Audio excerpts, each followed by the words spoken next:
ഡൽഹി മുഖ്യമന്ത്രി അരവിന്ദ് കെജ്രിവാളിന് പല പരിവേഷങ്ങളുണ്ടായിരുന്നു.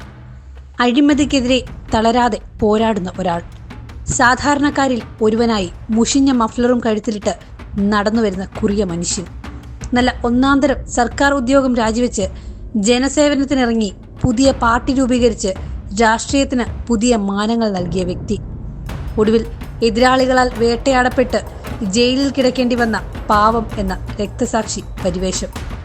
ഈ ഇമേജുകളിൽ നിന്നെല്ലാം വ്യത്യസ്തനായ ഒരു കെജ്രിവാളിനെയാണ് കഴിഞ്ഞ ദിവസം പുറത്തുവന്ന CAG റിപ്പോർട്ട് വരച്ചു കാട്ടിയത്. ദില്ലി മുഖ്യമന്ത്രിയായിരുന്ന അരവിന്ദ് കെജ്രിവാളിന്റെ ഔദ്യോഗിക വസതിയിൽ നടത്തിയ ആഡംബരവൽക്കരണത്തെക്കുറിച്ച് പുറത്തുവന്ന റിപ്പോർട്ടുകൾ ആരെയും ഞെട്ടിക്കും.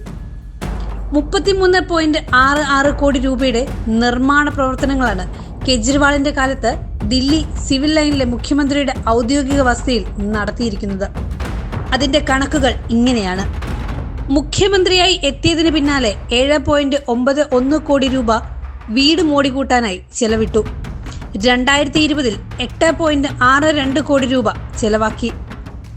വീടിന്റെ ഡ്രോയിങ് റൂമിൽ തൂക്കിയിരുന്ന കർട്ടന്റെ വില 99 ലക്ഷം, അടുക്കള സാധനങ്ങൾക്ക് 39 ലക്ഷം, മിനി തിയേറ്റർ 20.34 ലക്ഷം, ജിമ്മിന് 18.52 ലക്ഷം, കാർപ്പറ്റ് 16.27 ലക്ഷം, മിനി ബാർ 4.8 ലക്ഷം, മാർബിൾ സ്റ്റോൺ വാൾ 20 ലക്ഷം, സോഫ 6.4 ലക്ഷം, ബെഡ് 3.99 ലക്ഷം, കണ്ണാടി 2.39 ലക്ഷം, ടൈൽസ് 14 ലക്ഷം.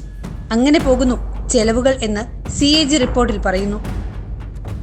മുഖ്യമന്ത്രി സ്ഥാനം രാജിവെച്ച് വിശ്വസ്തയായ അതിഷിയെ മുഖ്യമന്ത്രിയാക്കിയ ശേഷം ദില്ലി ഫിറോസ് ഷാ റോഡിലെ 5-ാം നമ്പർ വസതിയിലേക്ക് മാസങ്ങൾക്ക് മുമ്പ് കെജ്രിവാൾ മാറിയിരുന്നു. അതിനുശേഷമാണ് ഈ വീടിന്റെ ദൃശ്യങ്ങളൊക്കെ ഇപ്പോൾ പുറത്തു വരുന്നത്. എന്നാൽ ഈ കണക്കല്ല, ഇതിന്റെ ഇരട്ടി തുക ചിലവായിട്ടുണ്ടെന്നും ടോയ്ലറ്റ് സീറ്റ് പോലും സ്വർണം പൂശിയതാണെന്നുമാണ് BJP വാദം. ഈ പണമെല്ലാം ഡൽഹി മദ്യനയ അഴിമതി വഴി കിട്ടിയതാണെന്നും BJP ആരോപിക്കുന്നു. കോവിഡ് കാലത്ത് ജനങ്ങളെ സേവിക്കുന്നതിന് പകരം കെജ്രിവാൾ ആഡംബരത്തിൽ മുഴുകിയിരിക്കുകയായിരുന്നു എന്ന് പ്രധാനമന്ത്രി കുറ്റപ്പെടുത്തിയിട്ടുണ്ട്.